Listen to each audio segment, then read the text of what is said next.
Did you know that in the 1990s, one man legally broke into hundreds of bank vaults just to prove how weak they really were?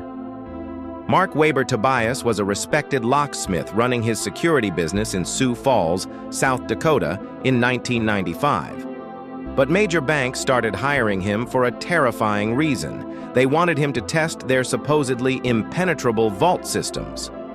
What happened next shocked everyone. Tobias walked up to million-dollar time lock systems and cracked them open in minutes using basic tools.